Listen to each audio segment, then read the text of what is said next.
Hoy vamos a entrar en nuestra segunda clase y estamos en una dimensión totalmente distinta a la que veíamos la clase pasada. Hoy vamos a entrar en estética, ¿sí? Algunas cuestiones un poco generales, obviamente que nosotros no podríamos hacer y atravesar la historia del arte en tan solo una hora de clase, ¿sí? Porque siempre dejamos un rato para preguntas y otro tipo de intercambios. Entonces lo que vamos a hacer es concentrarnos, hacer obviamente un entendimiento general de lo que es la estética, de lo que es el arte, de lo que es la relación del arte con lo que es el espíritu de época y demás, y nos vamos a concentrar en todo lo que es el arte moderno, que sería el anterior al arte posmoderno, ¿sí? La temporalidad en la cual estamos ahora, porque creo que nos va a servir mucho para poder, ustedes sobre todo más adelante, cuando se encarguen de ir atravesando otras dimensiones de la filosofía, de hacer siempre estas relaciones y estos contrastes, estas similitudes y diferencias de la época en la cual estamos y la época de la cual venimos, y para siempre ver esta ruptura del discurso filosófico, ¿no? De nuevo, nosotros necesitaríamos un poco más de tiempo para hacer una historia del arte en su profundidad, así que vamos a ver algunos de los conceptos más claves para que ustedes puedan entender no solamente el arte, sino también esa subjetividad que atraviesa el arte, ¿sí? Y también van a ver que cuando entremos en cuestiones de periodos artísticos o de estilos artísticos, siempre vamos a hacer una doble lectura, es decir, vamos a primero entender la época, cómo era el contexto socioeconómico, político, ¿sí? Filosófico de la época, y después ver cómo eso repercute justamente en el arte, ¿sí? Porque personalmente, como yo enseño siempre lo que es el arte y la subjetividad en el arte, nunca es como algo extrapolado, ¿sí? Solamente el estilo y cuáles son las características visuales, sino en un marco mucho más general que siempre nos permite aprender el arte de una forma mucho más profunda. Obviamente, como decimos, tenemos tan solo una hora, así que vamos a tratar de hacerlo lo más intenso posible, pero bueno, después si quedan obviamente dudas en los 30 minutos restantes, ya iremos profundizando en relación a las dudas que surjan, ¿sí? Entonces yo voy a empezar compartiendo pantalla para que empecemos con nuestra presentación. Perfecto, clase número 2, estética, ¿sí? Y empecemos un poco con los fundamentos del arte y de la estética. Primero que nada, que el arte es claramente, y por qué lo vemos cuando vemos filosofía, y la verdad que yo creo que vale la pena siempre cuando queremos comprender una época, entrar también por lo que es el estudio del arte de esa época, es porque el arte es el espejo del espíritu del tiempo, ¿no? Es el espejo del Zeitgeist. Zeitgeist, que es un término que a lo mejor nos hará acordar un poco a la filosofía hegeliana, tiene que ver con esta idea de el espíritu del tiempo, ¿no? Zeit en alemán significa tiempo y Geist, espíritu. Entonces, el arte, la verdad que es una, como diría Hegel, es una manifestación del espíritu absoluto, ¿no? De hecho, Hegel, si conocen un poco su filosofía, él hablaba de que el espíritu absoluto se manifestaba de tres formas. Una era la filosofía, la otra era la religión y la tercera era justamente el arte. Entonces, el arte es una de las tantas manifestaciones del espíritu absoluto. Y es una expresión, podríamos decir, material, visual, espiritual, incluso técnica, ¿no? De lo que es el espíritu del ser humano de una época particular, ¿no? Atravesada por todas las tecnologías, necesidades, intereses, visiones del mundo, ¿sí? Perspectivas, mapas de referencia. Todo esto converge en una forma visual, en su modo visual, en lo que es el arte. Y el destino del arte claramente es ese. A ver, si el arte es el reflejo del espíritu, el destino del arte no puede escaparse a nuestro destino, es decir, el estado espiritual en el cual esté el ser humano va a tener una influencia directa en lo que es el arte de esa época, ¿no? Yo siempre digo que el arte nos puede decir mucho acerca de nosotros mismos, porque creo que no hay mejor forma muchas veces de comprender una época que viendo el arte que produce, ¿no? De hecho, siempre que ustedes hagan el análisis, porque esto es casi un modelo, una fórmula que uno después puede aplicar bueno, a todas las épocas, ¿no?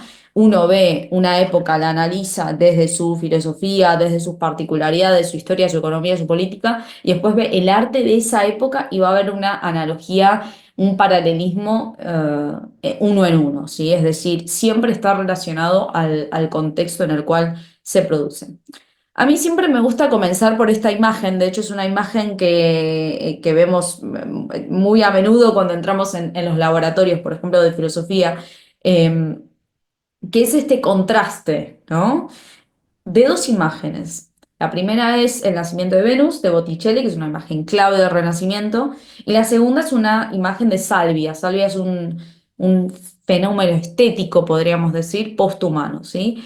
Y yo siempre pongo estas dos imágenes porque ambas nos muestran dos concepciones del cuerpo, del arte, de la filosofía, de la mujer, dos visiones del mundo, dos modos de entender el arte, la estética totalmente distintos, ¿sí? Y la pregunta que siempre me hago y que también les invito a que se hagan ustedes es, bueno, todo lo que tuvo que haber pasado, ¿no? Para que pasemos de un paradigma a otro, es decir, para que pasemos de una representación del mundo, de la estética, del arte, del cuerpo, de la mujer, de lo que, ¿sí? De lo que planteemos, para que pasemos de una a otra, justamente, ¿no? Es decir, todo lo que tuvo que haber pasado y todo lo que nos tuvo que haber pasado para que pasemos de un paradigma a otro, ¿no?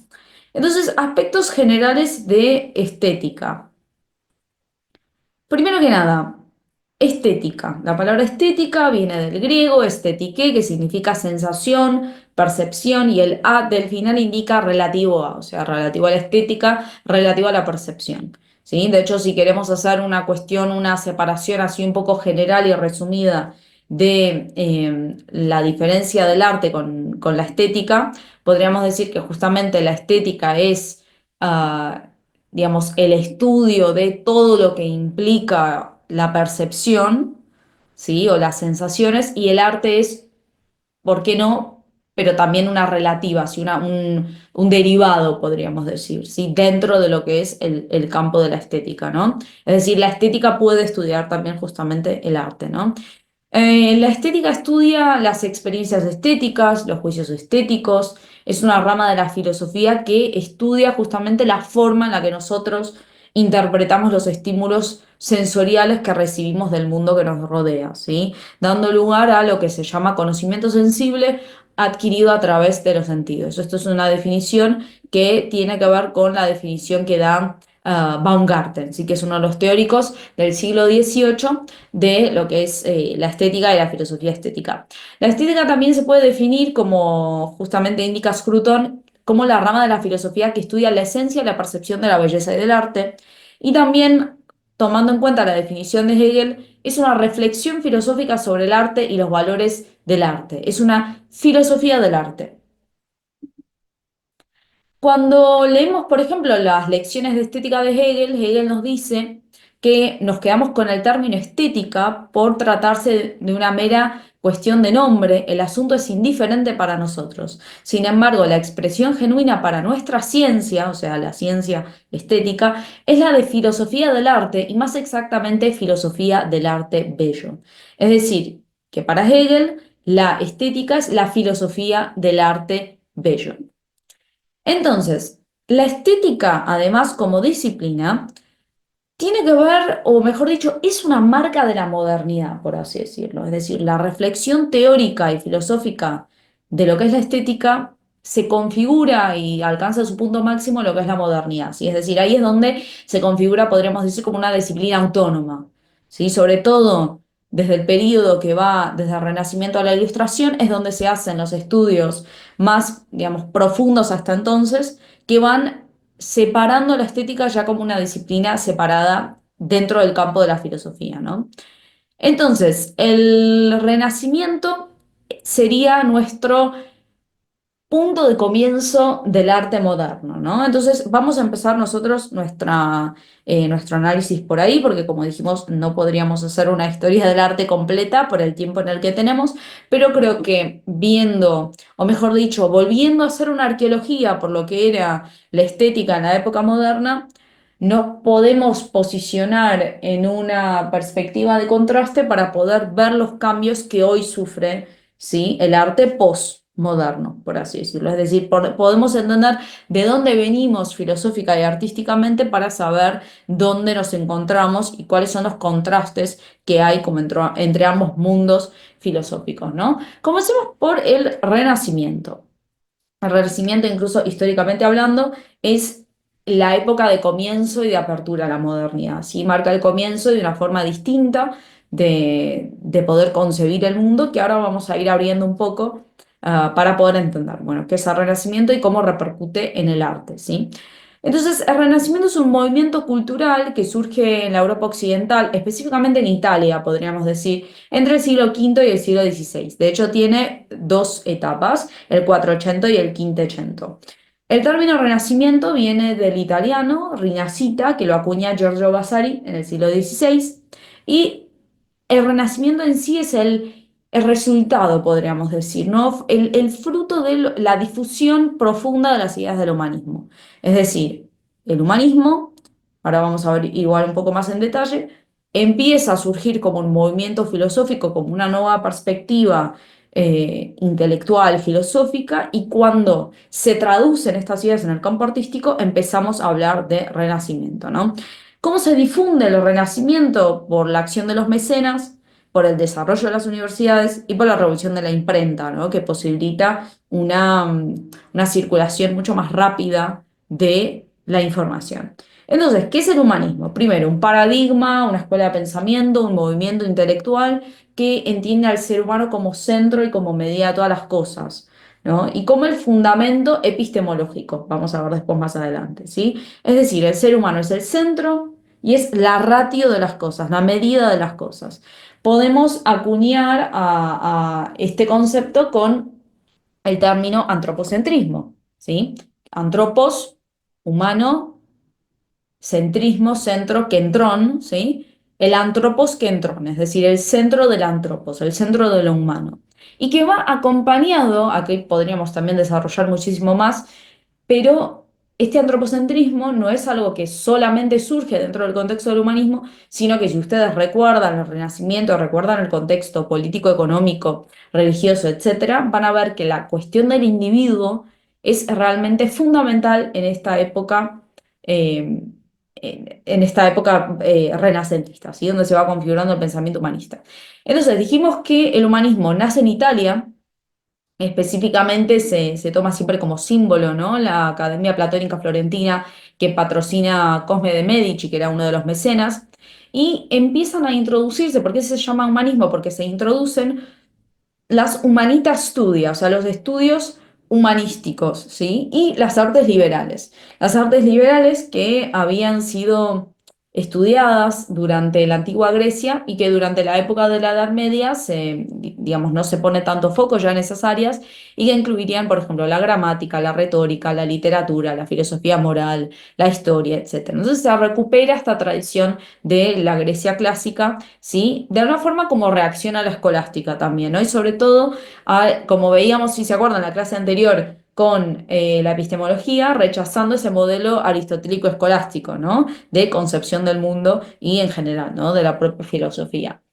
Se recupera la tradición clásica, se recupera el mundo grecorromano y por eso hablamos de renacimiento. Lo que vuelve a nacer es el mundo grecorromano, ¿sí? La cultura clásica. Entonces, ahora hablemos un poco de el arte renacentista, ¿no?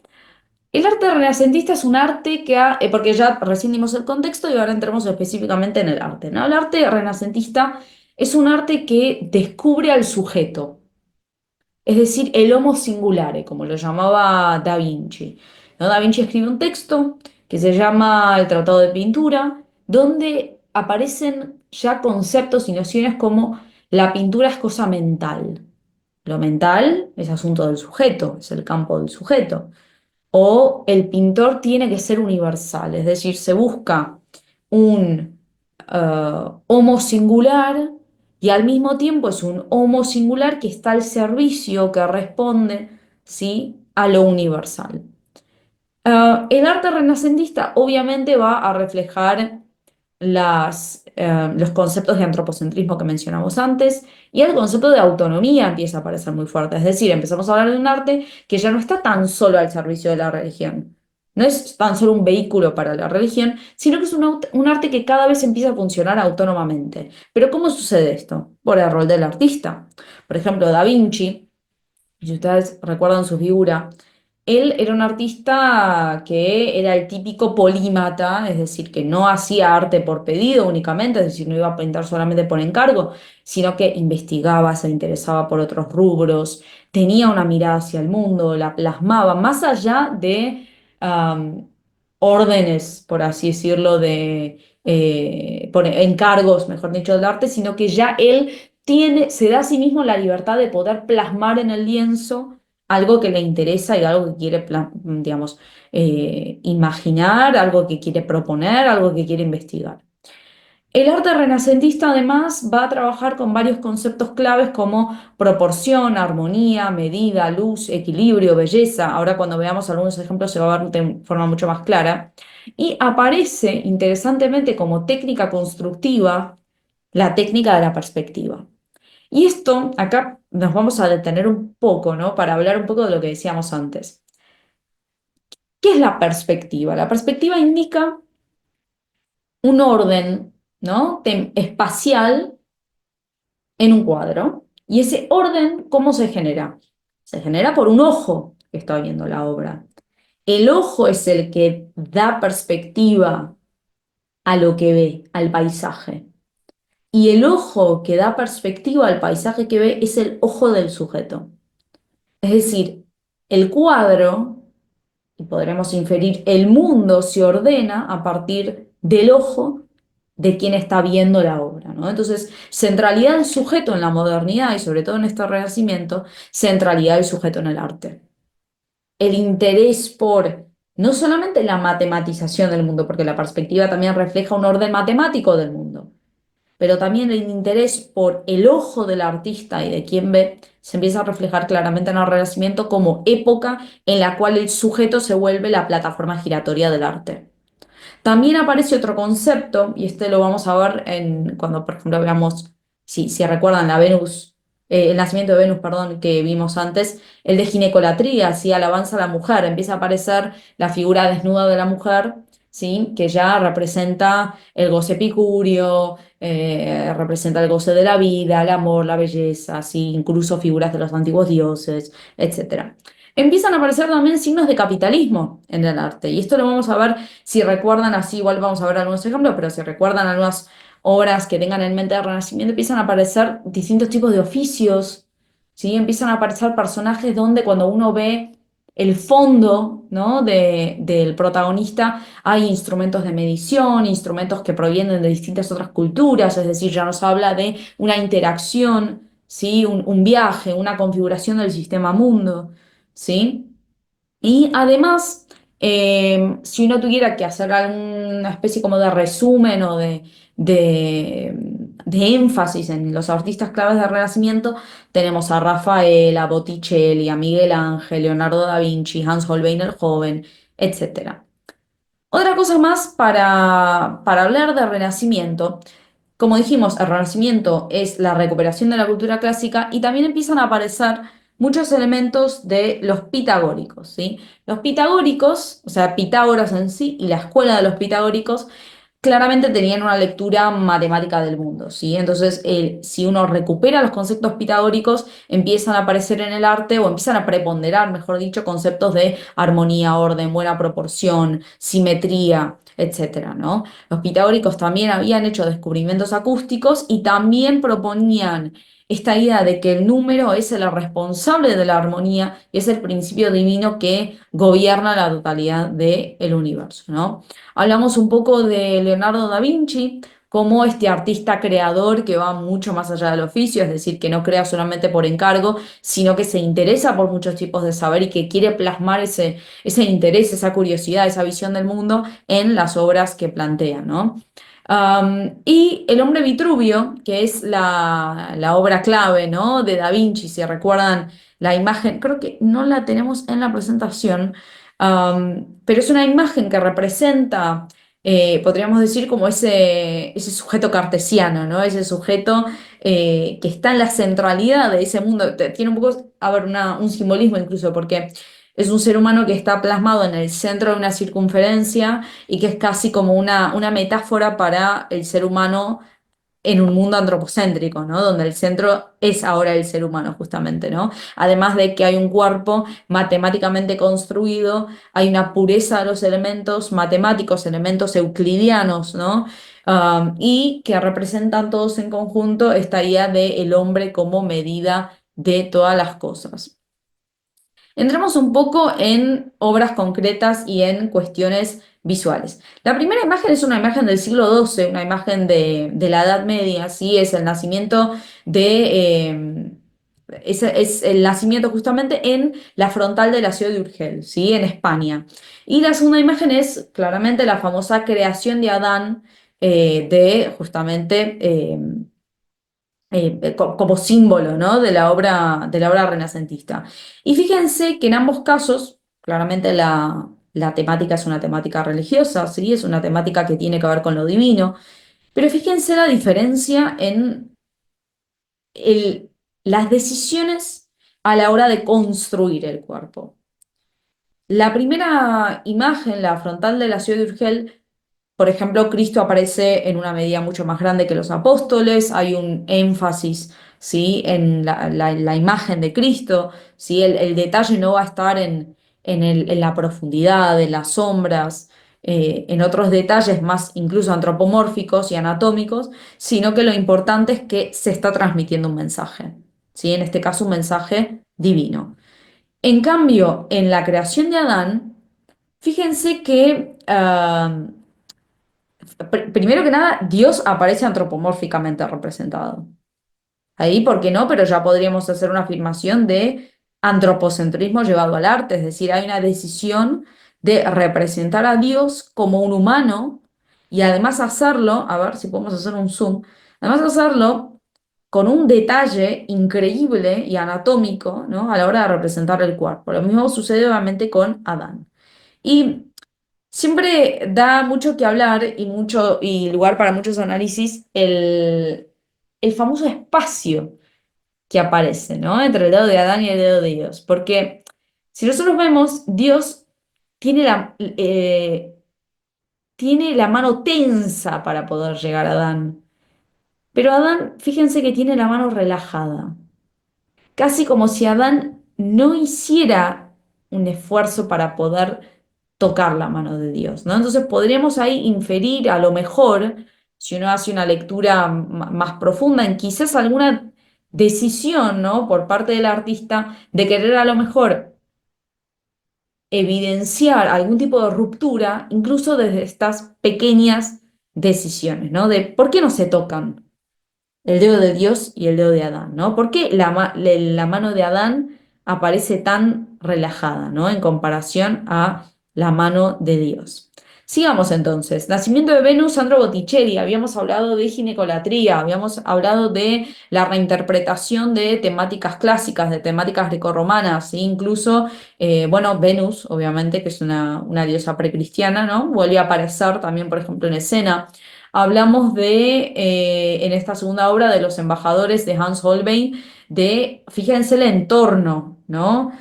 Hablábamos antes de elementos del capitalismo, aparece ahí una alfombra que seguramente es o persa o armenia, aparecen instrumentos de medición, instrumentos matemáticos, aparecen globos terráqueos, aparecen instrumentos de música que también provienen de otras culturas. Entonces aparece todo un entorno que empieza a hablarnos de este sistema mundo que se va configurando, ¿no? En los siglos XV y XVI, que nos empiezan a hablar ya, incluso podríamos decir, ¿no? De los comienzos de la estructuración del sistema mundo y por qué no, pero de las pequeñas semillas de lo que después vamos a reconocer como la globalización, ¿no? Es decir, ya el intercambio sistemático y el contacto sistemático entre culturas y civilizaciones, ¿no? Um, Habíamos hablado de perspectiva, acá tenemos dos obras de Rafael y de Perugino. Fíjense cómo la matemática proveniente de la técnica de la perspectiva ordena la totalidad de la obra, ¿no?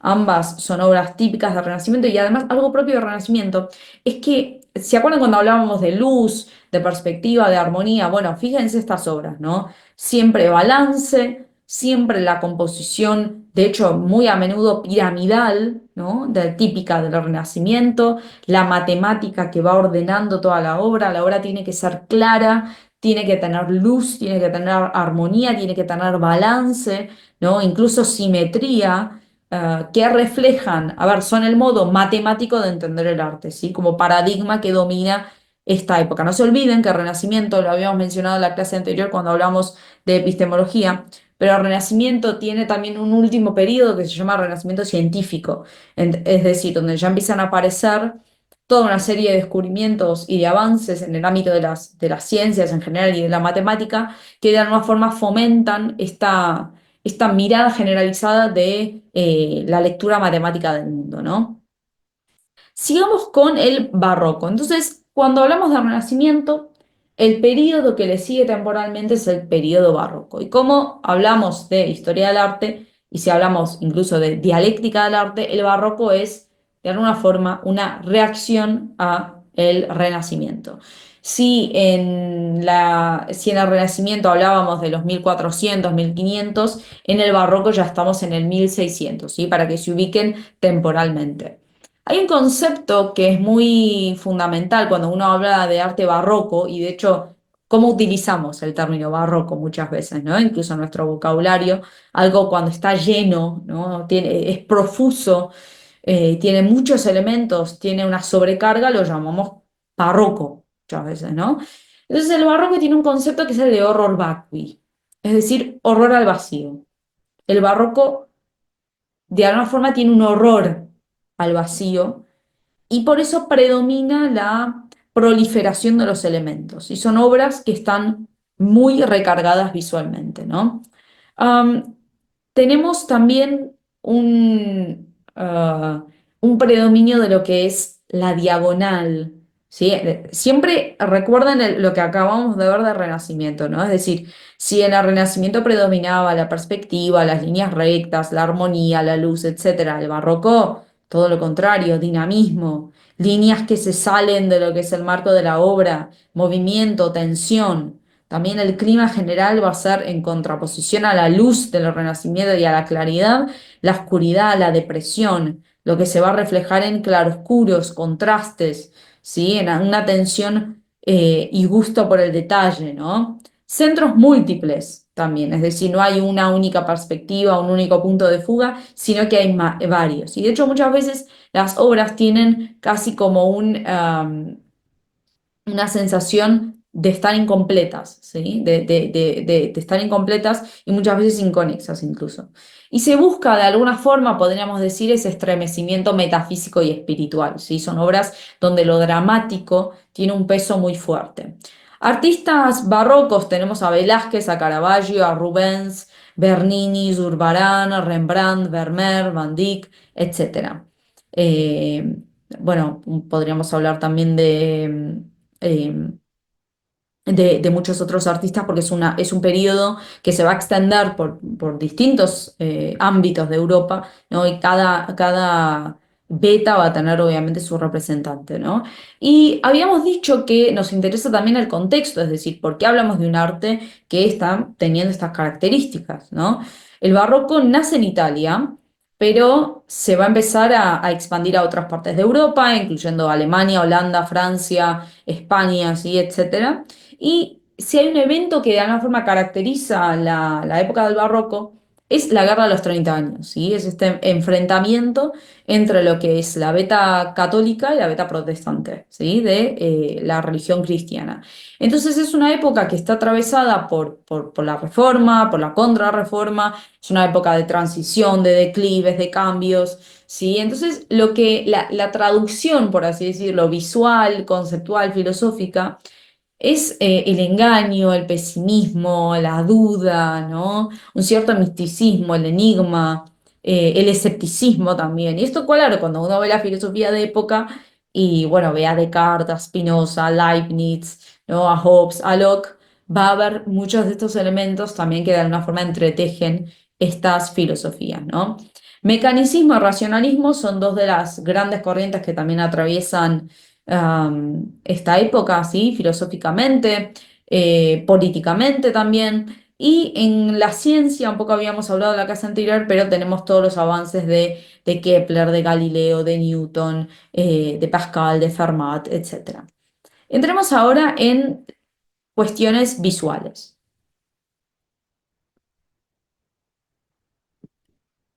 A ver, habíamos hablado de horror vacui en el barroco, ¿no? Habíamos hablado de terror al vacío. Esta es una obra, es justamente en la iglesia de San Ignacio, ¿no? Una obra de Pozo, fíjense, yo voy a hacer zoom para que veamos, ¿no? El manierismo, el detalle, ¿sí? La atención al detalle. Aquí, ¿cómo encontrar, ¿no? Aquí un punto de fuga, ¿sí? O eh, un único orden de la propia obra, porque la obra tiene muchas capas, ¿no? En lo que va sucediendo, hay mucho dinamismo y mucho movimiento.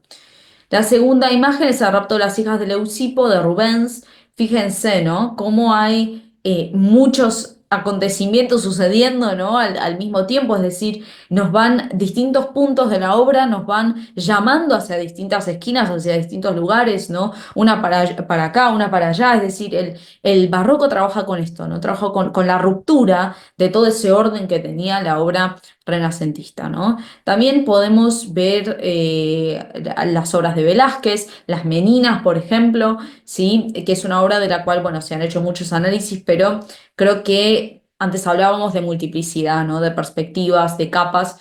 Es una obra de Velázquez en la que aparece el Velázquez mismo, ¿no? Aquí pintando justamente, pero que nos mira a nosotros, pero que tiene un lienzo, entonces ¿qué pinta Velázquez, no? ¿Pinta a las niñas o nos pinta a nosotros? ¿O pinta, si ven aquí hay un cuadro o un espejo que quizás sería alguien que está del otro lado, ¿no? Es decir, a lo que Velázquez está mirando cuando pinta. Entonces también hay aquí una figura, ¿no? Del otro lado, en las escaleras. Hay muchísimos acontecimientos sucediendo, digamos, paulatinamente, paralelamente y simultáneamente que nos hablan de una complejidad distinta, ¿no? De la obra y que al fin y al cabo es una decisión de la subjetividad del artista, ¿no? Que decide pintar de una forma tan radicalmente distinta, ¿no? Y la segunda obra es una obra de Caravaggio, La cabeza de Medusa. También empiezan a aparecer temáticas místicas y también de las religiones paganas, por ejemplo, ¿sí? Como es el caso de El mito de Medusa. Aquí tenemos también dos obras más de Caravaggio, San Jerónimo escribiendo y Los discípulos de Maús. Fíjense, hagamos aquí un zoom, fíjense el dramatismo que tiene la obra. Fíjense la tensión de la mano, ¿no? Ese espacio que hay entre la mano de San Jerónimo y ese libro, ¿no? La tensión que hay ahí, el dramatismo, la calavera, el halo que aparece y que desaparece, ¿no? Los fondos por lo general negros, oscuros, que de alguna forma contribuyen a ese dramatismo, ¿no? Del cual hablábamos, el manejo de las luces y las sombras. Fíjense qué distinto con esto, ¿no? Que veníamos recién diciendo.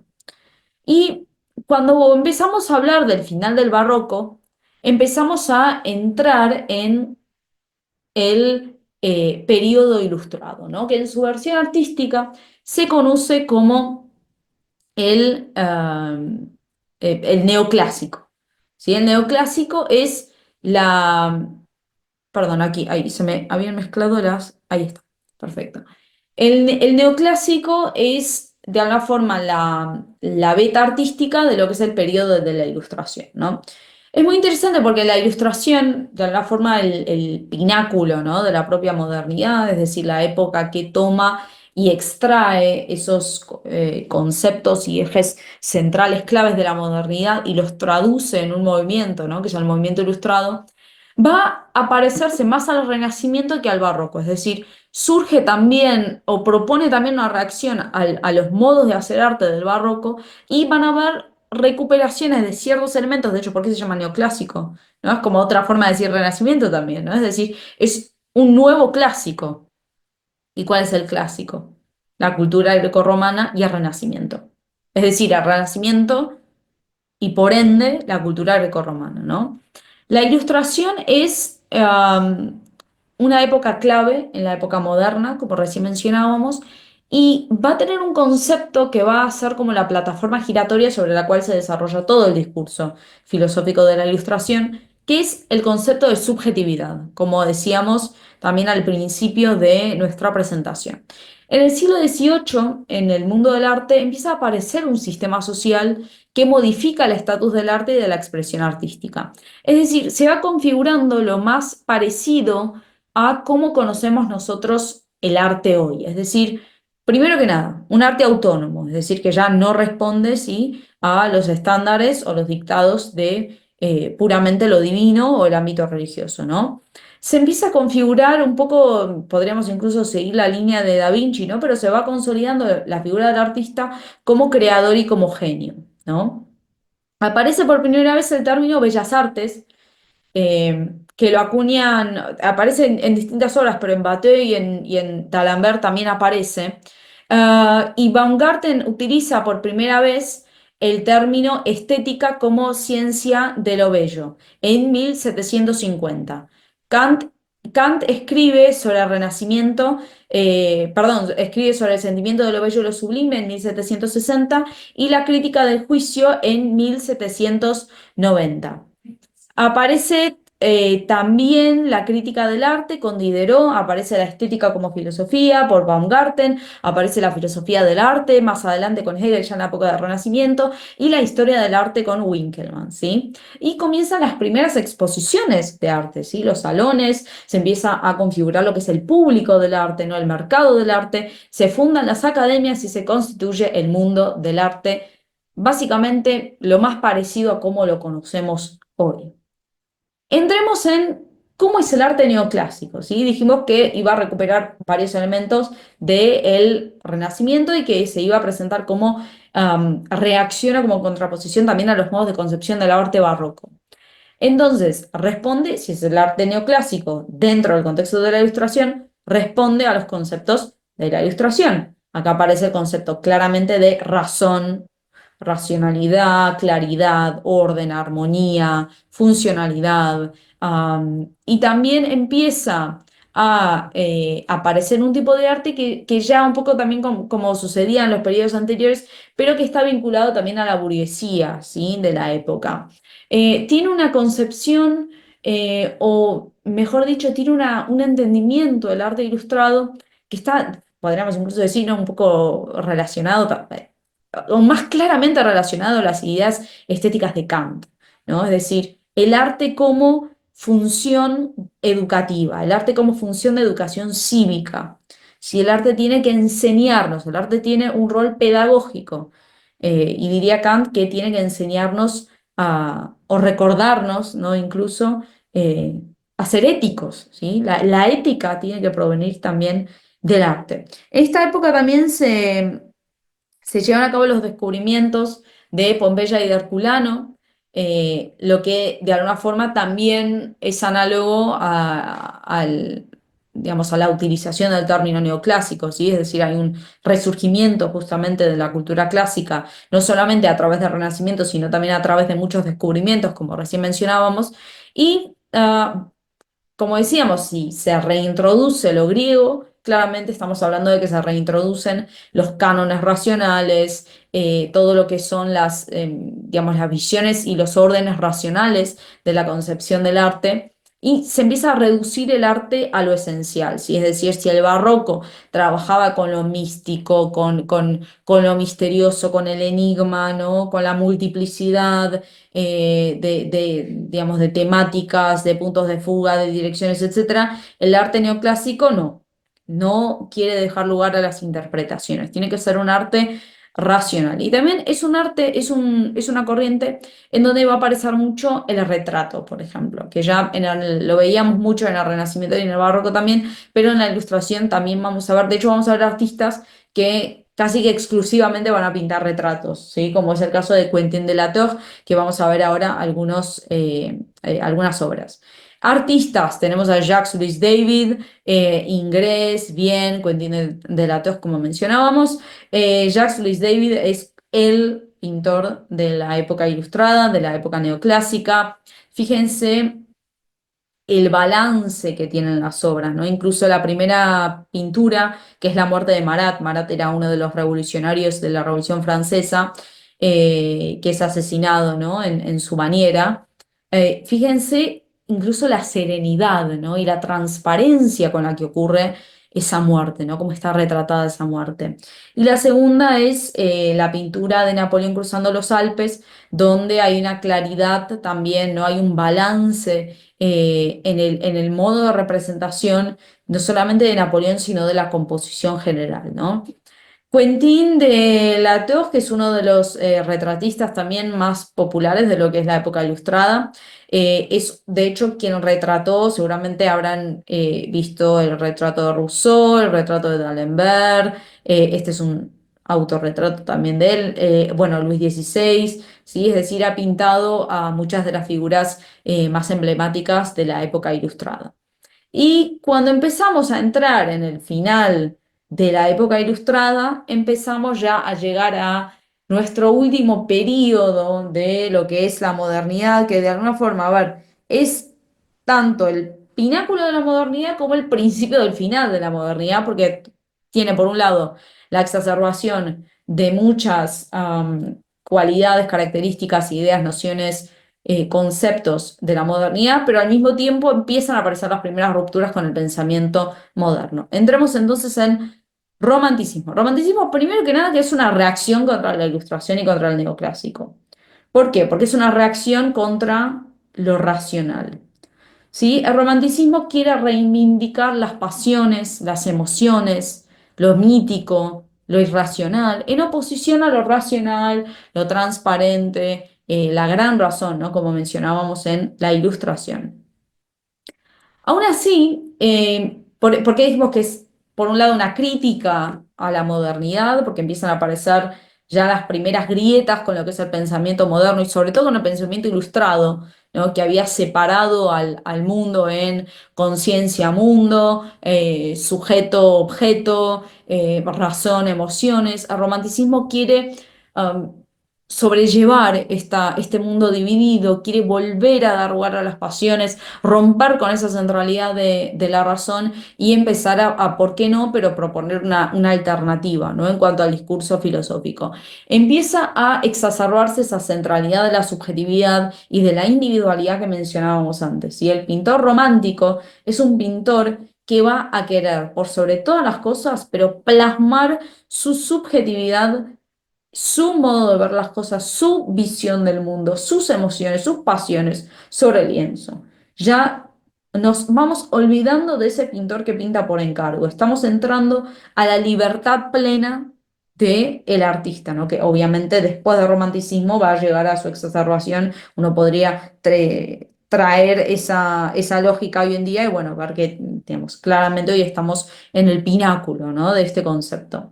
Entonces, el filósofo clave de la época romántica es Hegel, del cual habíamos hablado un poco antes, y Hegel entonces nos habla de lo bello, nos habla del arte, ¿no?, como lo bello producido por el hombre, mientras que, por ejemplo, para Kant lo bello era lo producido en la naturaleza. Si se acuerdan, Kant hablaba de lo bello y lo sublime. Hegel nos habla de que lo bello solo puede ser aquello producido por el hombre, producido por el espíritu, ¿no?, del hombre. ¿Cómo define Hegel a la obra de arte? Dice, la obra de arte no es un producto de la naturaleza, sino que ha nacido por la actividad humana. De hecho, como producto de la libertad humana, podríamos decir, ¿no? Segundo, la obra de arte ha sido hecha por el hombre y para el sentido del hombre. La obra de arte tiene un fin en sí misma. La obra de arte es un modo de aparecer de la idea en lo bello. La idea es ese gran concepto, ¿no?, unificador de Hegel. La obra de arte como producto del espíritu, como habíamos mencionado al principio de nuestra presentación. Entonces, en el romanticismo, en términos de arte, como dijimos, se exacerba, se consolida, se aclara la figura del autor y del genio, ¿no? Que es una figura que responde a dos grandes modus operandi, ¿no? A dos grandes conceptos, dos grandes formas de hacer arte, que son creatividad y originalidad. El artista va a querer plasmar, como dijimos, conceptos que son opuestos a esa centralidad de la razón, como la nostalgia, el nacionalismo, la memoria, la poesía, las pasiones, ¿sí? Las emociones. Y además se introduce un concepto o aparece un concepto que es el de, no sé si lo han escuchado, pero el de eclecticismo histórico. Eclecticismo es mezcla, ¿no? Mezcla histórico de la historia. Entonces, eclecticismo histórico, mezcla de la historia. ¿Por qué? Porque en la época romántica aparece el historicismo, es decir, el estudio de la historia de una forma en la cual no se había ejecutado hasta entonces, ¿sí? La historia aparece como tema del filósofo, del pensador, etc. Entonces se mira hacia atrás, se mira hacia la historia, en el caso del arte, como un repertorio de formas de donde yo puedo extraer elementos y después puedo jugar libremente con esos elementos. De hecho, en el caso de la arquitectura queda más claro. Cuando yo hablo de un elemento romántico, cada uno de ustedes puede pensar, sobre todo en Latinoamérica es muy común, ¿no? Pero, por ejemplo, yo pienso ahora en este momento en el Congreso de Argentina, ¿no? Y esto, de nuevo, lo podrían replicar a cualquier edificio de la época. Fíjense que tiene elementos de todas las épocas. Tiene, por ejemplo, la división tripartita, es decir, el edificio está dividido en tres partes, ¿no? Basamento, desarrollo y remate. Esto que es típico del Renacimiento. Pero tiene elementos del barroco, tiene elementos de la cultura grecorromana, ¿sí? Es decir, va mezclando elementos de distintas épocas artísticas, porque justamente hay una mirada hacia la historia y hay una recuperación libre de muchos elementos históricos. Por eso, el arte romántico se puede confundir con artes de épocas anteriores muchas veces incluso. De hecho, con los edificios pasa mucho eso, que uno ve un edificio barroco y a lo mejor podría parecer renacentista, y a lo mejor podría ser, perdón, un edificio del romanticismo y podría parecer barroco, podría parecer renacentista, porque va mezclando elementos, ¿no? De distintas épocas, pero es en su eclecticismo que nos da los signos de que estamos hablando de romanticismo. Artistas románticos. Caspar David Friedrich, por ejemplo, Viajante sobre el mar de niebla, seguramente conocerán esta obra. La primera imagen es un autorretrato de Friedrich. La segunda obra es una obra muy popular, ¿por qué? Porque recién hablábamos de que el artista romántico pone foco en la subjetividad, ¿no?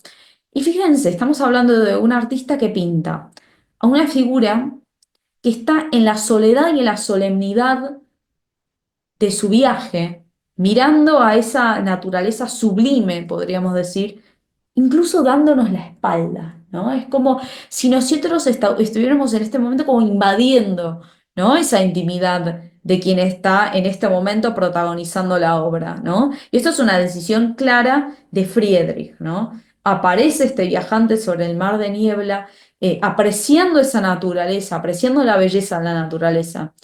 Y al mismo tiempo, nosotros estamos de alguna forma como mirando desde detrás a un personaje que no nos da la cara, ¿no? Que nos está dando la espalda y está sumergido en su mundo contemplando esa naturaleza, ¿no?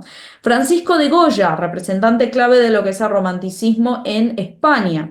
La primera obra también es un autorretrato y la segunda obra es Saturno devorando a su hijo, ¿no? Una obra estremeciente, también recuperando temáticas míticas, ¿no? Digamos, clásicas. Y, por ejemplo, Jean Delacroix en Francia, La libertad guiando al pueblo. De hecho, hemos puesto un artista de cada país, ¿no? Friedrich era alemán, Goya español y Delacroix francés. La libertad guiando al pueblo, que es una obra que, bueno, es una obra clave, ¿no? De la época romántica, emblemática, ha aparecido en muchísimas plataformas. Como, bueno, como símbolo, ¿no?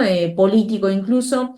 Es una obra que se suele confundir con la Revolución Francesa, pero lo que está mostrando es la Segunda Revolución, ¿sí? Al principio del siglo XIX, ¿sí? No estamos hablando de la Revolución Francesa de Robespierre, Marat, Danton, etc. Y cuando vamos llegando hacia el final de la modernidad, porque nosotros vimos estos tres grandes bloques que conforman el arte moderno, ¿no? Renacimiento, barroco, neoclásico, romanticismo. Cuatro etapas claves para entender el arte moderno. Pero ¿qué pasa? Cuando ya en la época romántica empezamos a ver las primeras grietas del arte moderno, las primeras críticas al propio arte moderno, empieza el arte cada vez más a bifurcarse. ¿Qué queremos decir con esto? que el arte postromántico ya es difícil que sea uno. ¿Sí? Empiezan a aparecer distintas vetas. Hablamos de realismo, de impresionismo, de postimpresionismo, si conocen un poco las corrientes, cada una va entrando al arte desde una perspectiva radicalmente distinta, con un modo de concebir el arte, el artista radicalmente distintas. Cuando ya entramos a principios del siglo XX, entramos en un panorama artístico radicalmente distinto, donde ya tampoco podemos hablar de grandes bloques, sino que se habla de vanguardias artísticas. Seguramente las conocerán el fauvismo, el expresionismo, el cubismo, el futurismo, el surrealismo, el dadaísmo y el constructivismo. Cada una de ellas, por lo general, naciendo en un contexto político concreto, en un país concreto. Por ejemplo, el expresionismo se asocia con la Alemania de la posguerra, el constructivismo se asocia con la Unión Soviética y con Rusia, el dadaísmo se asocia con muchas corrientes de ruptura que se estaban originando en Francia, el futurismo se asocia con Italia, ¿sí? Y con el régimen de Mussolini, ¿sí? Y esta especie como de divinización de lo que es la máquina y la guerra. Entonces, en cada beta, ¿no? En cada espacio geográfico empieza a desarrollarse una línea de lo que son estas corrientes de vanguardia. Y después, ya segunda mitad del siglo XX, ya empezamos a hablar de lo que es el arte contemporáneo. Es decir, aquí ya es casi imposible hablar de categorías generales, es decir, bueno, podemos hablar de expresionismo abstracto, de informalismo, de pop art, de street art, de performance, de instalación, pero el arte empieza a ser tan divergente, tan distinto, dependiendo del interés del artista, que ya cuesta muchísimo agruparlos bajo categorías generales o categorías de ordenamiento, ¿no? Como nos dicen Casullo, Forster y Kaufman en Itinerarios de la Modernidad, dicen, entonces, desde los dispositivos de las vanguardias, aparece el arte como arma crítica a las condiciones dadas, a los poderes, a las autoridades, a las predominancias de ciertos gustos, modas, estilos, al mundo cultural burgués, a la academia, que fija normas, a las fuerzas armadas, a la iglesia, a los partidos políticos. Contra todo este entramado social expresado de distintas maneras, las propias vanguardias van a tratar de definir una nueva sensibilidad. El arte va a cumplir un papel de termómetro de dicha subjetividad, de enorme relevancia, porque precisamente el arte es la producción individual de una subjetividad de su tiempo, de su espacio cultural e histórico, la capacidad creadora que va a expresar sus rechazos, sus amores, sus utopías a través de, de su sensibilidad frente al mundo. El artista es una individualidad feroz, aún adheriendo a colectivas y a proyectos políticos revolucionarios, lo que expresa es esa nueva sensibilidad intimista que capta o que puede manifestar quizás antes que resto lo que le incomoda. Y cuando vamos llegando hacia el final de la modernidad, hablamos de lo que Arthur Danto ha llamado la muerte del arte, ¿no? Que es en realidad la muerte de la narrativa del arte. Ya es imposible hablar de una narrativa, de una dialéctica. Ustedes, si visitan, por ejemplo, museos de arte contemporáneos y conocen el panorama artístico de nuestra época, ustedes ven que hay contradicción, indefinición, relativización. ¿Sí? Es un arte relativo, donde no hay un universal, donde no hay un concepto de belleza. Todo tiene que ver con opiniones, con percepciones, con interpretaciones. Hay en líneas generales una crisis de sentido, ¿sí? Porque empezamos a pensar de una concepción del arte en mayúscula a una concepción del arte en minúscula. Yo aquí voy a dejar de compartir pantalla. Hacemos un... A ver.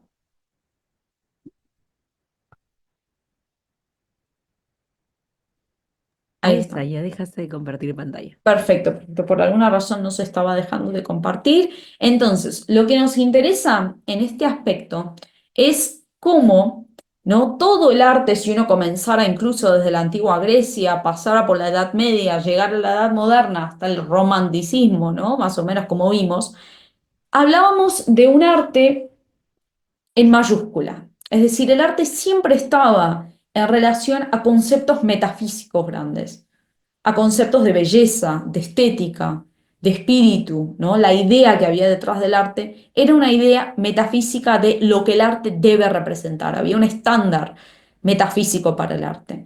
A medida que vamos entrando en esta suerte de descomposición, de pulverización de esa metafísica del arte, el arte ya no quiere reflejar esas grandes ideas. Empezamos a pasar de un arte en mayúscula, como el arte, a pasar de el arte en minúscula, incluso hablar de estéticas, ¿no? Como varias, como muchas, como proliferadas. Empezamos a hablar de lo múltiple en oposición a lo uno. Este foco de lo individual, del artista, de la interpretación, de lo mini, por así decirlo, ¿no? De lo contingente, es análogo al proceso de pasaje de la época moderna a la época posmoderna en la que estamos, en donde a toda costa se quiere romper siempre con estos grandes conceptos ordenadores. Por eso no es casualidad que la época posmoderna es una época posmetafísica, porque la metafísica es aquella rama de la filosofía, no solo, pero modo de concepción del mundo donde lo múltiple se subordina ante lo uno. Entonces, cuando hablamos del arte, hablamos de el arte. No podemos hablar de artes, de distintas interpretaciones. Pero cuando empezamos a deconstruir el paradigma moderno y entramos en la posmodernidad, ya empezamos a hablar de una visión mucho más particularizada, mucho más individualizada, mucho más angosta, mucho más relativa, al fin y al cabo, de lo que es la concepción artística. Bueno, entonces, y 01 minutos. Tenemos exactamente 30 minutos entonces para entrar en la ronda, ¿sí? En la parte de preguntas. Así que pueden empezar a levantar las manos como hemos hecho la sesión anterior para que vayamos viendo las preguntas entonces.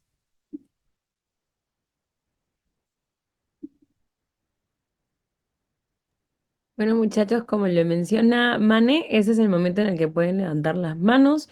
Si no tuvieran micrófono, también pueden ir dejando en el chat sus preguntas, pero bueno, le pueden ir levantando las manos para darles el pase.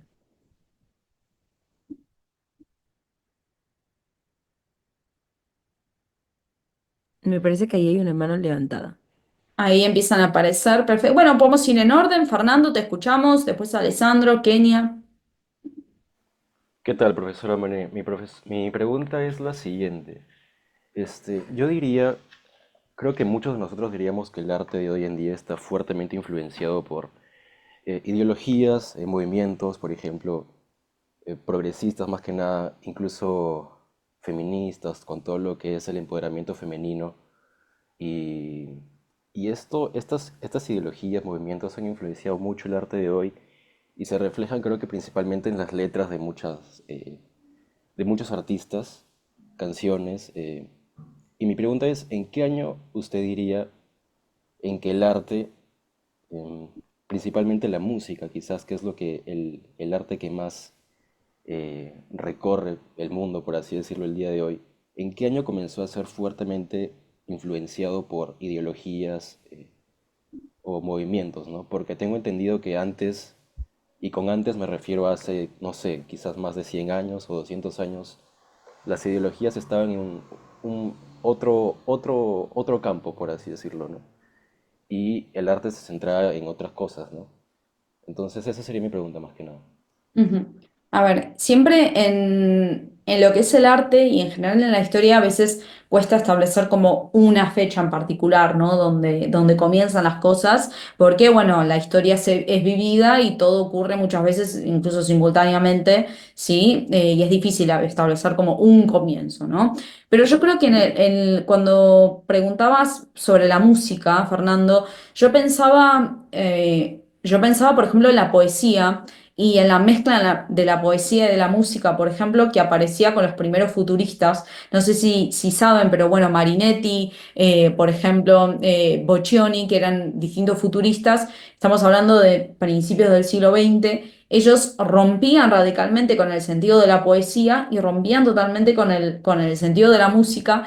Y no sé si saben, pero los futuristas habían hecho distintos experimentos de música donde, a ver, por así decirlo, ahí están como las semillas de la música electrónica, ¿sí? Es decir, experimentos con máquinas de cómo sonaría la música. Entonces, aquí yo no hablaría de ideología, pero hablaría claramente de un comienzo, de una experimentación que rompe radicalmente con la visión clásica de lo que es la música. De hecho, lo pueden buscar y los propios futuristas tenían un modo de concebir la poesía que se llamaba la parola libertad, que era la palabra en libertad. Es decir, que la palabra en la poesía y en la música no tiene que estar limitada a decir algo que responda a la gramática, sino que puede estar en libertad la palabra. La palabra puede decir muchas cosas, puede decir cosas que no signifiquen, puede decir cosas que no tengan sentido, ¿sí? Entonces, yo creo que, por ejemplo, este tipo de rupturas, y muy interesantemente, pero ya en la música y en la poesía, las podemos ver en el futurismo también,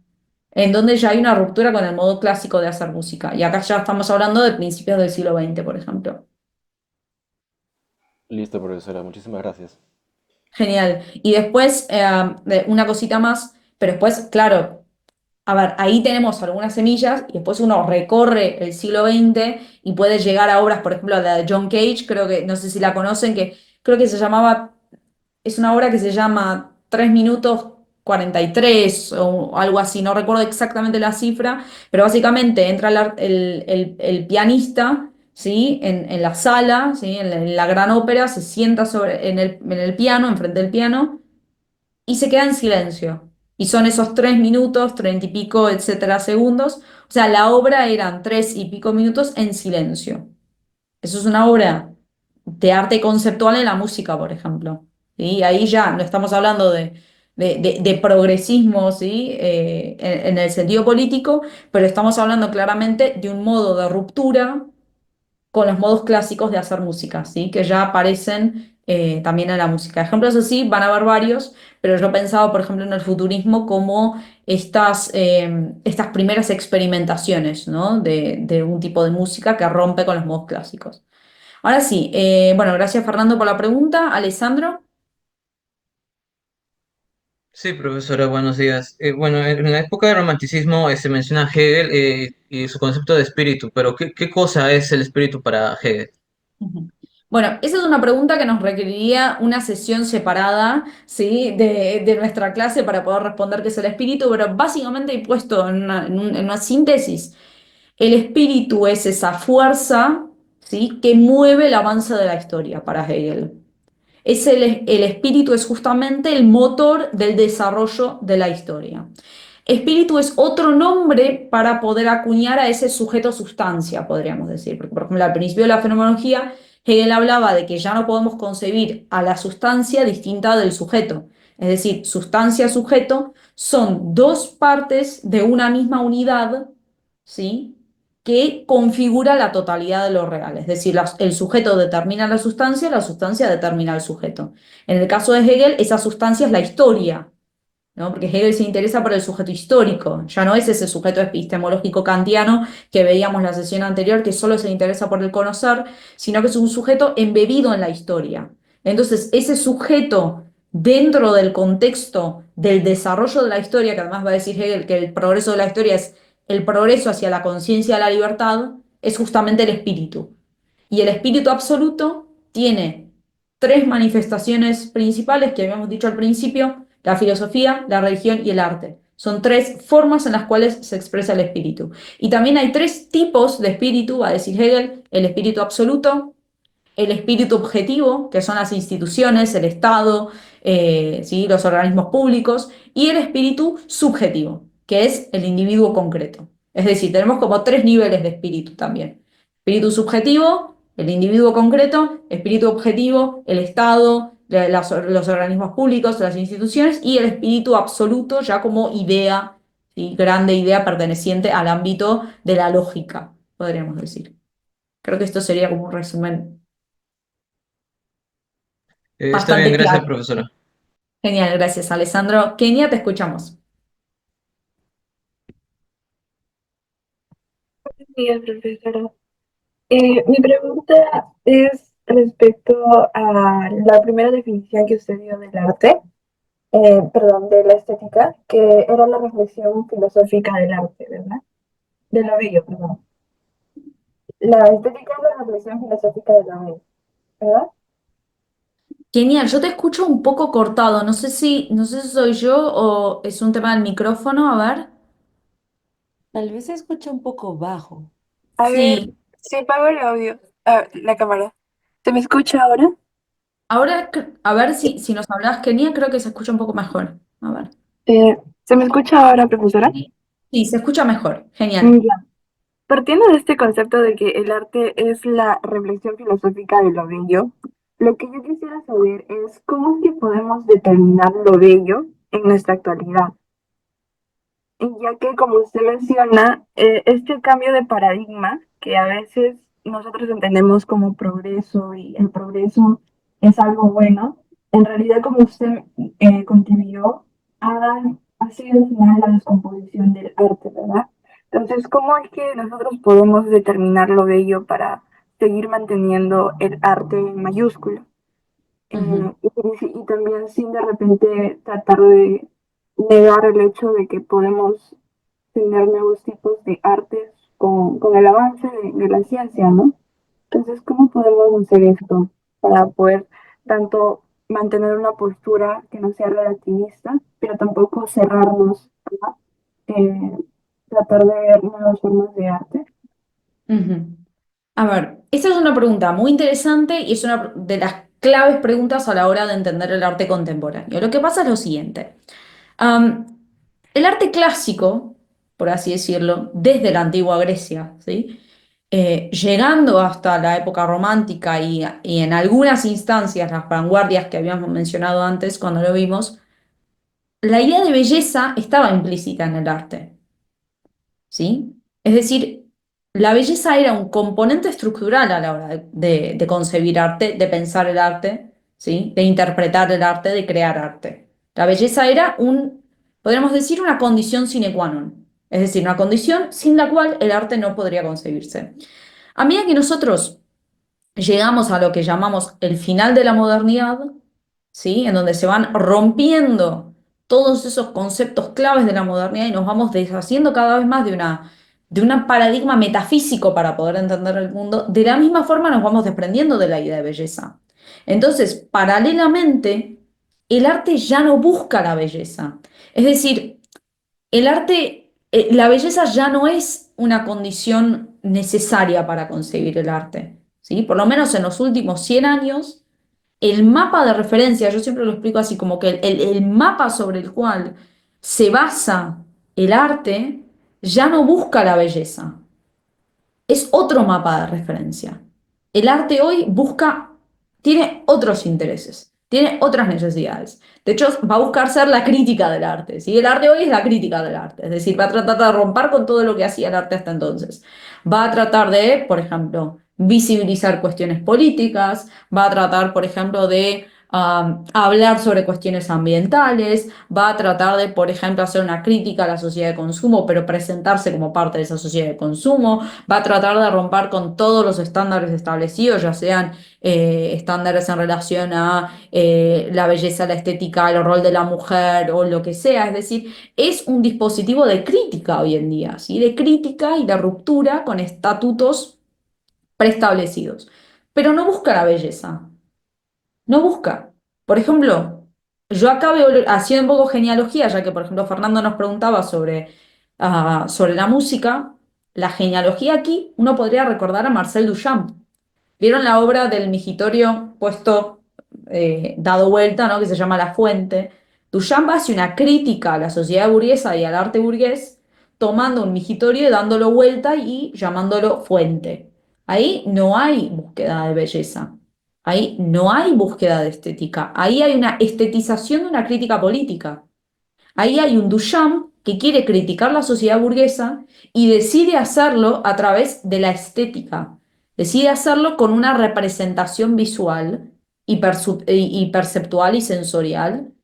Entonces, el arte empieza a dejar de buscar la belleza. Por ejemplo, Duchamp no busca la belleza cuando hace ese gesto. Duchamp quiere hacer una crítica al arte, ¿sí? Entonces, Duchamp marca de alguna forma la entrada a un modo de hacer arte que yo no va a buscar la belleza. ¿Y cómo podríamos volver a buscar la belleza? Acá voy a decir algo que es un poco quizás controversial, pero a ver, si el arte es el espíritu de tiempo y nuestro espíritu de tiempo no busca las grandes ideas, no busca la belleza, de alguna forma, lo voy a plantear distinto. De alguna forma sería difícil esperar la belleza de nuestro contexto contemporáneo. ¿Por qué digo esto? A ver, todos ustedes, los que estamos aquí en esta sesión, conocemos muy bien cuáles son los discursos filosóficos predominantes, cuáles son las ideologías predominantes, cómo se trata de romper constantemente con lo establecido, ya sea en términos de el cuerpo de la mujer, la estructura de la familia, las filosofías modernas, es decir, todo lo preestablecido trata de deconstruirse. Entonces, en este contexto de crítica constante, de crisis de sentido, de ruptura con todos los modelos anteriores, y de todo lo que vemos, ni siquiera entro en redes sociales, TikTok, no sé, transhumanismo, cyborguismo, todo esto. ¿Podríamos esperar de esta sociedad que esculpiera como Rafael? ¿Podríamos esperar de esta sociedad que pintara Capillas Sixtinas? No, porque el contexto nuestro y de nuestra sociedad, de nuestras ideas, de nuestro espíritu, de nuestras tecnologías, de lo que producimos, de nuestras miradas en torno al mundo, de nuestro entendimiento del ser humano, son radicalmente distintas. Entonces, el arte hoy no busca la belleza porque eso ya no es un interés de la época. ¿Se entiende, no? Es decir, el arte es una expresión de esas personas que viven en esa sociedad. Entonces, solamente cuando cambie el espíritu de época, cambiará también el arte a un arte que busque la belleza, solo y cuando esa nueva configuración de sociedad se interese nuevamente por volver a construir sobre esos valores, si se entiende, ¿no? Es decir, podríamos realmente esperar de esta sociedad, a ver, lo voy a poner en términos muy grotescos y lo voy a poner en términos muy visuales, pero podríamos esperar, por ejemplo, que los contextos de ideología feminista y posthumanista y ecofeminista esculpieran como Rafael. No podríamos esperar eso. Ya vemos cómo son las estéticas que crean esos colectivos. Son totalmente análogas a las ideas que democratizan. Entonces ahí, ¿cómo volver a la belleza? Yo creo que la concepción de la belleza en el arte, la concepción del arte es directamente análoga al espíritu de época. Entonces, en el momento en el cual tengamos un espíritu de época que tenga otros intereses, otras miradas, otros paradigmas, el arte va a acompañar de alguna forma ese desarrollo. No me extiendo más porque hay muchas manos levantadas, pero gracias, Kenia, por la pregunta. Espero que haya quedado claro. Sí, Julio, y bueno, después Bruno y seguimos. Gracias, profesora. Gracias, Kenia.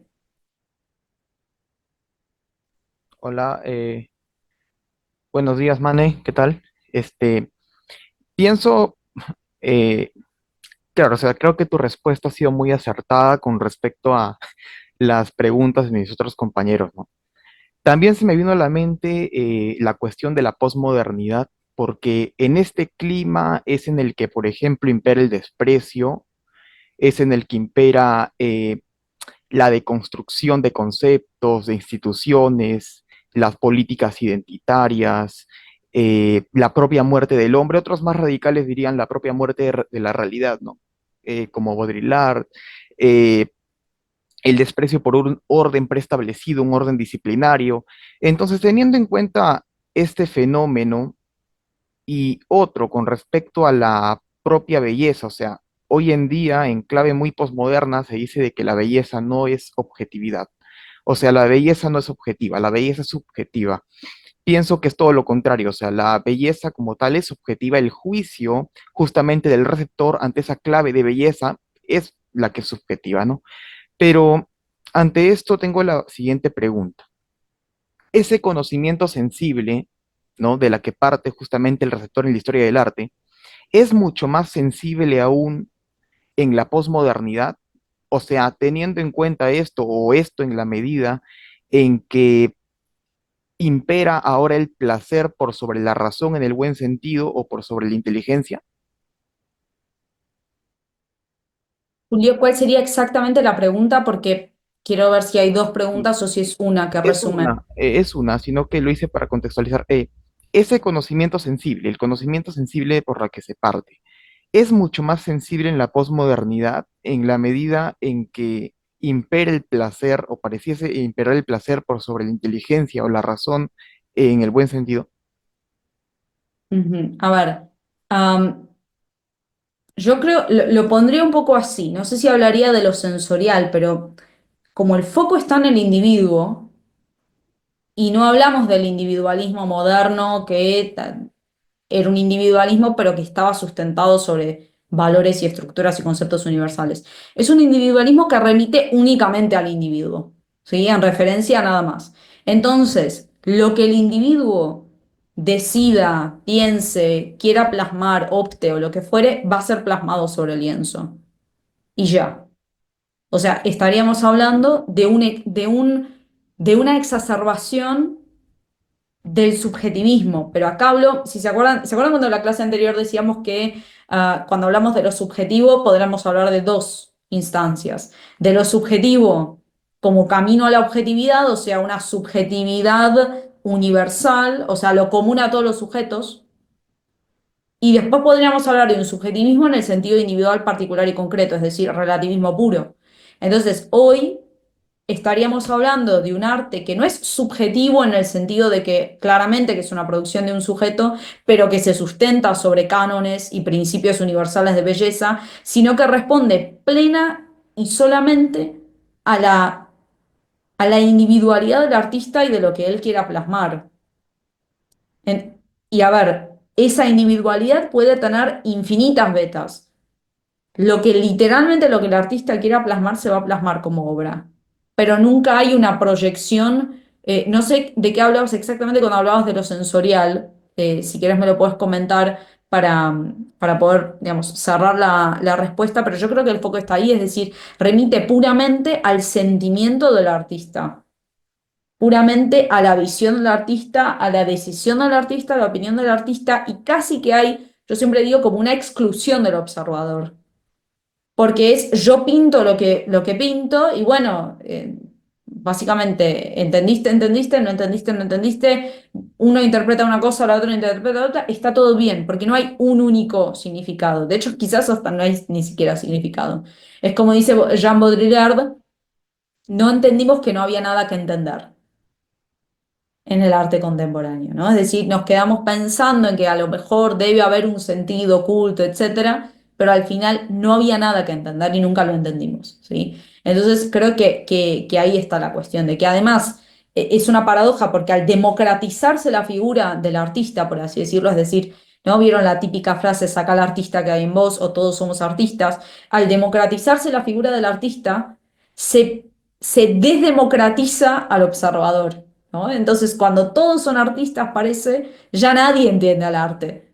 El arte se ha vuelto algo como exclusivo de pequeños nichos que de alguna forma manejan, ¿no? el vocabulario conceptual o los mapas de referencia conceptuales, pero claro, el común que va y ve la banana de Mauricio Catelán pegada sobre la pared, no entiende lo que está viendo.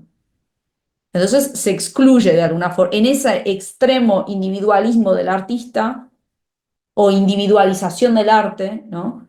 Se excluye cada vez más al propio observador. Sí, en medio de eso puedes sacar la respuesta. Gracias, Manny. Gracias por la respuesta. Genial, gracias, Julio. Franco y después Emiliano.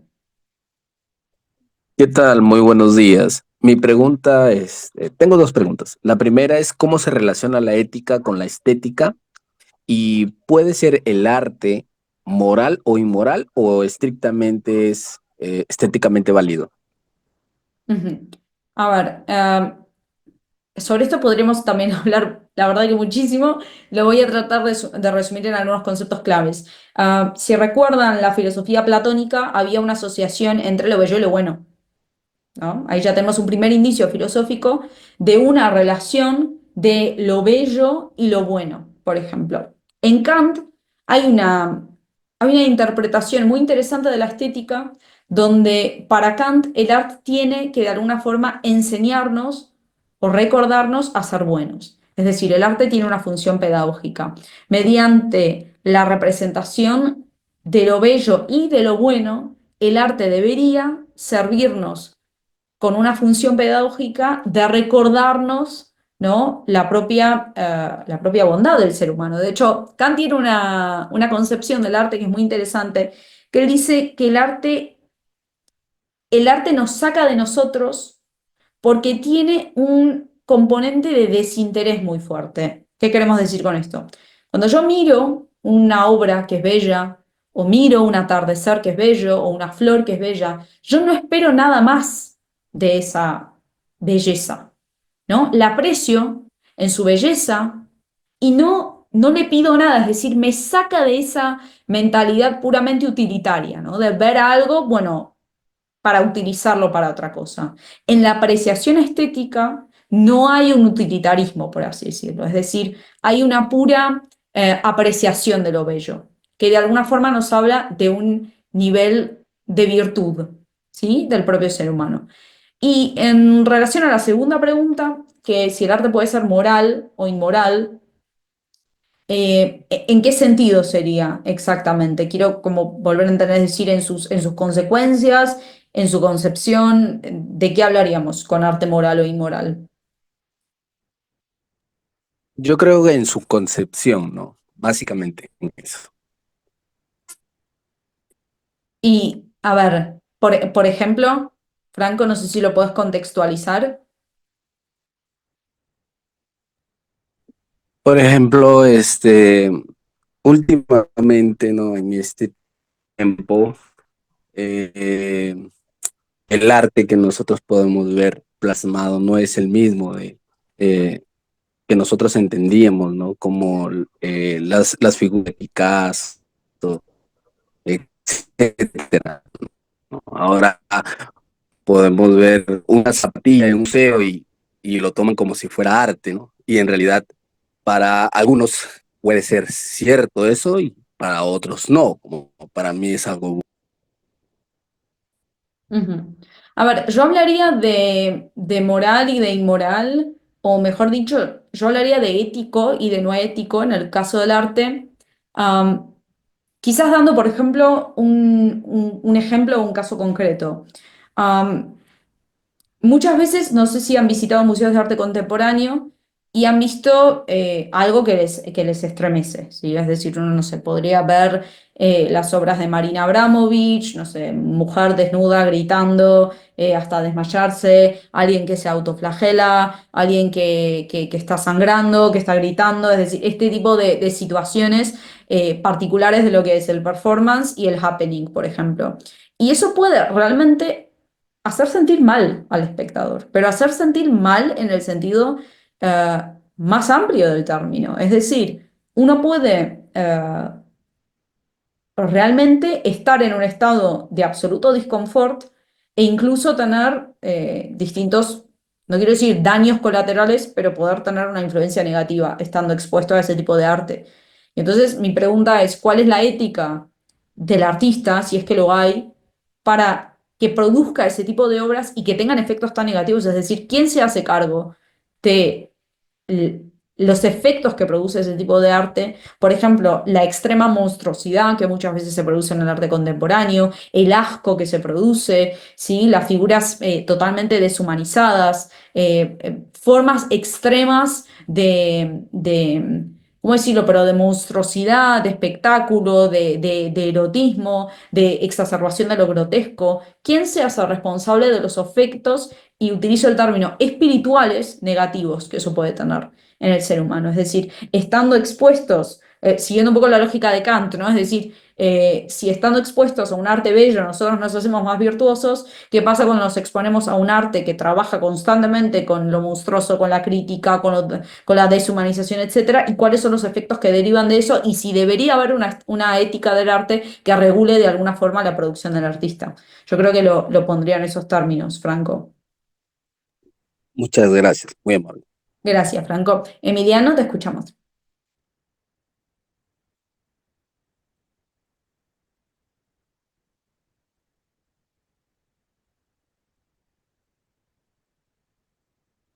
Bueno, no sé si está Emiliano, si no seguimos con Jorson.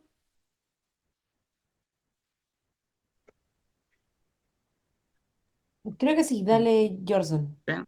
Hola, Manny, Sí. ¿qué tal? Buenos días, compañeros.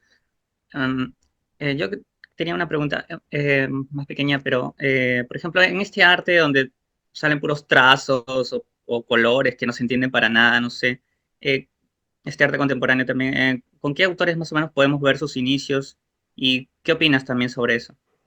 Ujú. Yo pondría mis inicios, a ver, habíamos dicho en términos generales, romanticismo empiezan a pasar como primeros quiebres, etcétera. Cuando ya entramos en las vanguardias artísticas, yo creo que ahí ya se hace muy explícito. Es decir, después del romanticismo pasamos por postimpresionismo, impresionismo, postimpresionismo, etcétera, donde ya se va bifurcando el arte. Es decir, Van Gogh trabaja por una línea, Gauguin trabaja por otra, Cezanne trabaja por otra, es decir, se empieza a separar el arte y empiezan ya a aparecer elementos de lo extremadamente subjetivo, pero creo que la ruptura más clave se hace con Duchamp y con lo que es el Dada. Yo creo que el Dada rompe radicalmente y el Dada, a ver, paralelamente hay otros estilos que también trabajan conceptos similares, como por ejemplo el surrealismo va a trabajar cuestiones también de estas, el cubismo también, el futurismo, pero creo que con el Dada la ruptura es clave, pero todas coinciden en que estamos hablando del principios del siglo XX y estamos hablando de ya corrientes que ya no van a buscar la belleza en el arte, no van a buscar referirse a un concepto de arte en mayúscula, sino que van a tratar, como mencionaba antes con Duchamp, de estetizar críticas sociales, políticas, etcétera, que terminan, yo siempre digo, terminan confundiéndose con obras artísticas. Y no es que lo diga yo, porque el propio Duchamp decía que él no creía en el arte y que lo peor que le podría haber pasado era terminar en un museo, y terminó en un museo justamente. Pero el objeto de Duchamp, el objetivo, perdón, no era crear arte, sino que era hacer una crítica a la sociedad moderna burguesa a través de una estética o de un concepto estético o visual. Pero sí, de hecho, yo marcaría un comienzo así clave en Duchamp y creo que una exacerbación con Warhol y con lo que es el pop art, donde ya hay un arte comercial, de reproducción, donde ya es muy difícil hablar de original y de copia, porque es un arte producido con la máquina. Ahí me parece que hay un paralelismo interesante con lo que es la propia tecnología, la propia filosofía que tenía Warhol del arte, que era, si yo pinto de esta forma, decías, porque quiero ser una máquina, es decir, que no importa si lo hago yo o si lo hace otro, sino que la serigrafía copia y produce de forma industrial, ¿no? Que es algo muy propio de nuestra época, de imágenes virales, ¿no? No existían las redes cuando pintaba Warhol, pero él de alguna forma estaba, ¿no? Reproduciendo hasta el infinito estas imágenes, ¿no? Que creaba. Así que yo creo que Duchamp y Warhol tenemos dos representantes de las concepciones posmodernas de arte, creo que muy emblemáticas. Gracias, muchas gracias, Manu. Gracias, Gerson. Profesora, Y bueno, no sé, no sé, genial, estaba un Emiliano, poco... Sí, disculpe, quería hacer una consulta también. dale. Eh, Profesora Mane, en el contexto tecnológico latinoamericano, por ejemplo, los gobiernos y los medios de prensa, específicamente en estos dos componentes, han concebido el arte aplicando IA, ¿no? Y eso han alterado la percepción de diversas formas de estética en los individuos, asimilando esta como para sus propias conveniencias, no, o sea, para sus propios fines. En este contexto, se puede aceptar que el arte lo han concebido como la manifestación no ética aplicado a beneficios netamente políticos. A ver, gracias Emiliano por la pregunta. Respondo un poco brevemente.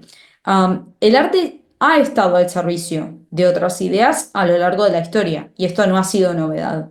Es decir, por ejemplo, en la Edad Media el arte servía y tenía un claro propósito religioso, ¿sí? En el constructivismo el arte servía y tenía un claro propósito político, que era la ideología de la Unión Soviética.